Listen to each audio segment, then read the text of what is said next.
Proof of age is required to join.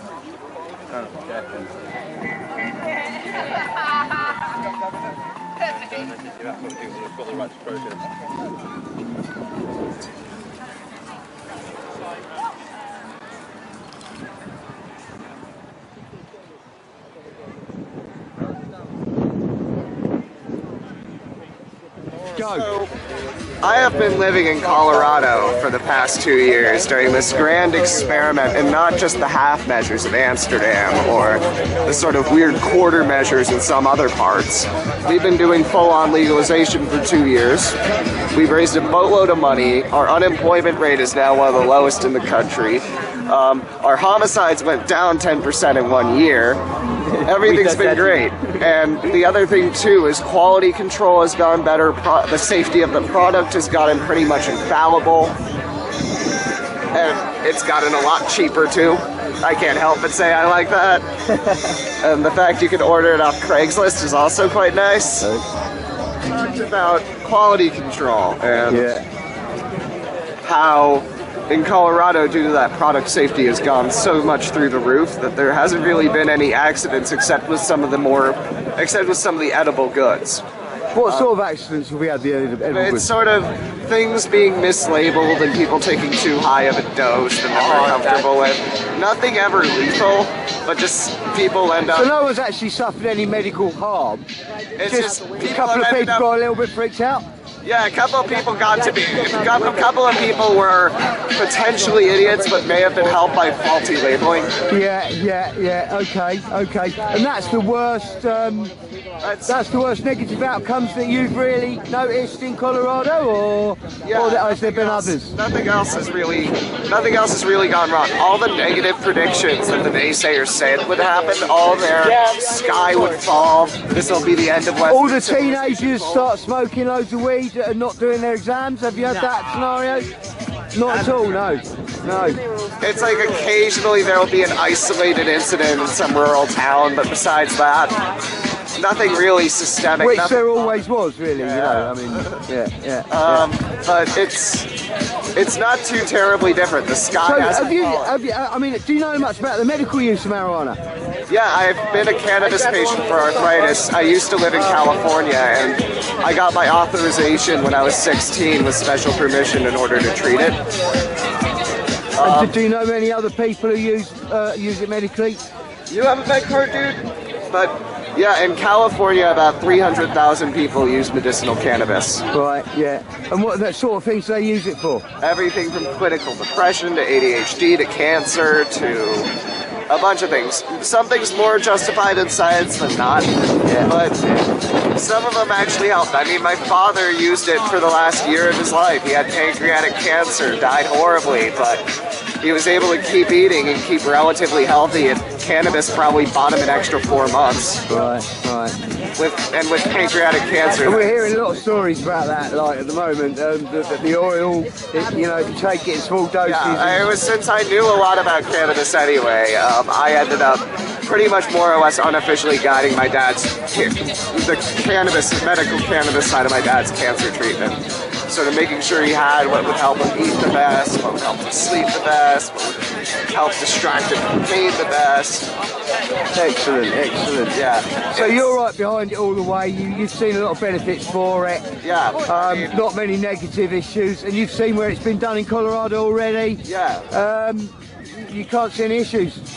No, and I've always lived in states that have been considered by US standards and even by European standards to be very lenient. Yeah. I grew up in California, lived a little while in Washington State where it's also legal now, and Oregon, which just made it legal a couple weeks ago. So bearing in mind that Spain's made it legal to grow cannabis, that Portugal's made all drugs legal for quite a long time now, that Colorado and America are coming into line with that. Do you think that Britain's laws are maybe a little bit behind the times? Absolutely. Absolutely. It's honestly, the U.S. is strange because every state has its own marijuana laws. So it can range from draconian several-year sentences to actually even looser, because if I get caught with marijuana in Colorado, there's no forced treatment. There's no like going to some rehab center. I'm just like there's an alternative to that. If you know, one of the worst states in US, for instance, if you got caught with that same amount of marijuana, what might happen to you there? On paper, in reality, enforcement there is not particularly heavy because they have other problems, but the worst sentencing in the country by far is Louisiana. Yeah. So there, doesn't matter if you're dealing or smoking it. It's 2 years your first time, 5 your second time, 20 your third time. So get caught with a joint 3 times over the course of a life, and you can get 27. You can spend 27 years in prison. Seems outrageous, anyway. My name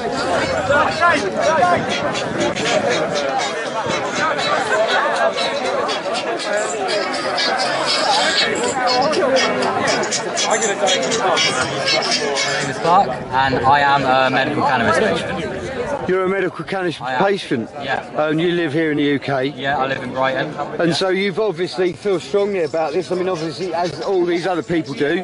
Yeah. What's the score here? What's going on? Well, we're here today to celebrate the fact that cannabis is a medicine, and to celebrate the fact that a lot of people find benefit from it. We've come together as a community to show that we are strong and we are together, and we're going to fight oppression. We're going to fight the law, and we're going to try and change it. So that's why we're here today, to come together and as a sign of solidarity. And you've only got to look around the world now.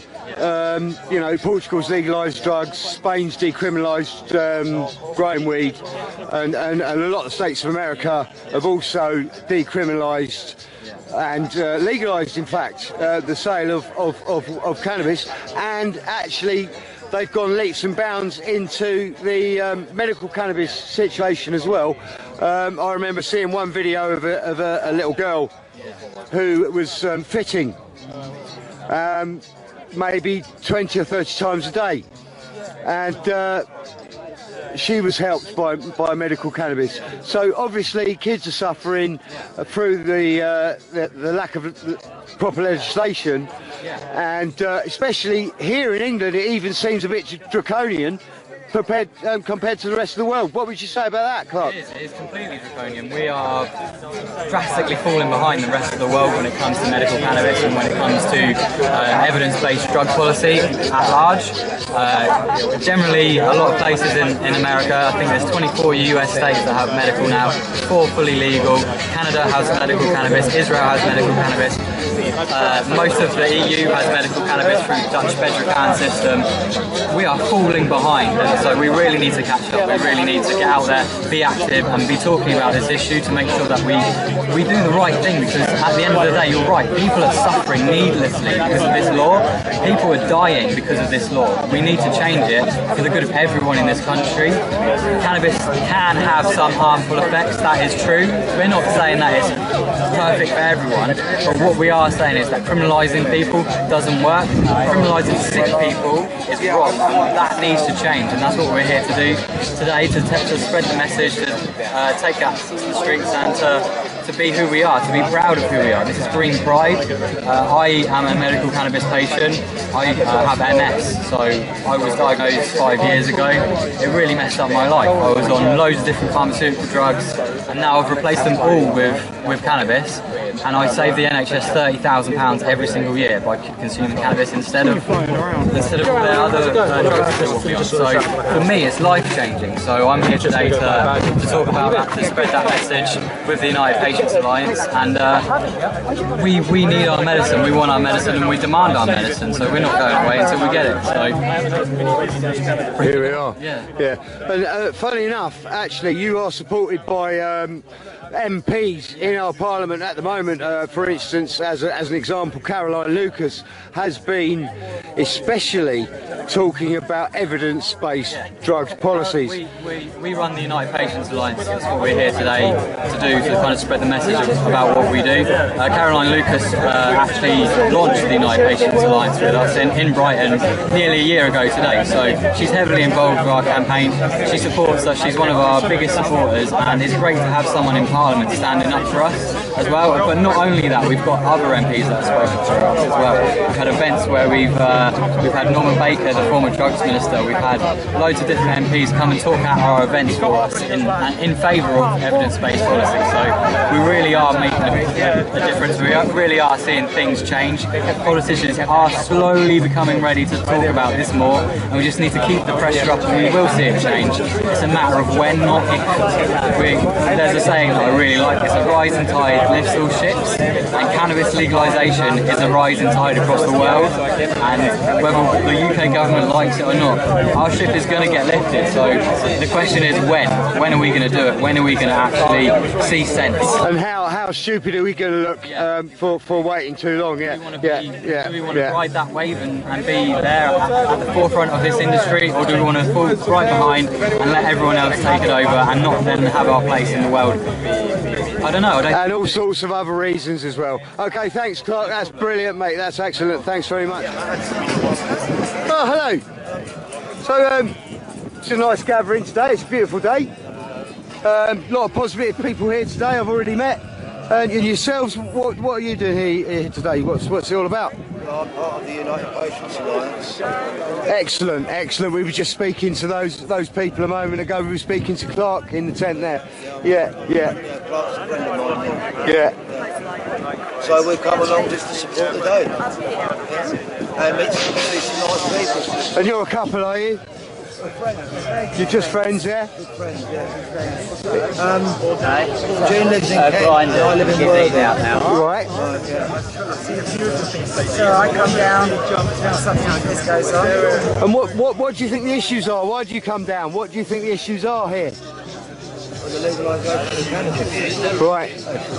And why do you support that? Freedom to smoke it when it's medically. Yeah. I mean, obviously, I can see you both on scooters there. So you've obviously, I mean, I'm assuming that you've got medical conditions. Why you want to smoke cannabis? Yeah, I only vaporise it in Eastern these days, but yeah. Or take cannabis, yeah. It helps calm my legs, but I mean, I get high as well, and I like that. I mean, it just makes life more bearable, doesn't it? It does, yeah. Bloody world. Yeah. It makes life more bearable. Yeah. And how long have you been smoking?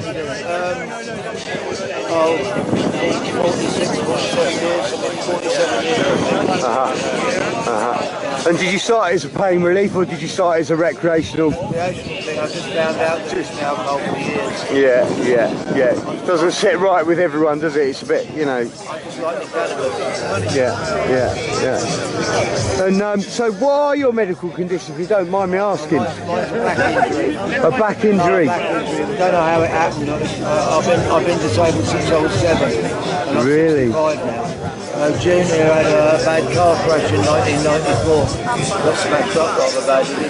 What happened to you, June? I had a head-on collision with a VW camper with a bull bar. So yes. Yeah. Got stopped back together again, but they're never going to get rid of the pain. What I look like on the outside has been amazing. Yeah. And in the inside, You do look it's actually amazing, yeah. But at the same time, it's take more morphine or smoke cannabis. Right, I see. So that's why you're here, is because you don't like the effects of some of the other stronger drugs? I do take a certain amount of the other drugs, but once it starts to go into that buzz feeling of high, I don't want to know. Yeah. Because I like to be able to have a conversation with people. Yeah. Cannabis enables me to do that. Yeah. As well as relaxing the muscles and my legs have a mind of their own. They do Irish dancing at night. Yeah. It wakes you up every half an hour. Yeah. But yeah, this is wonderful. Well, excellent. It's great to see you both here, showing you solidarity and that. Thanks for coming.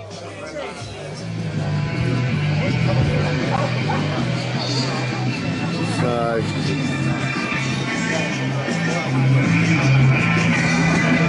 lovely day in the sun out here in Preston Park.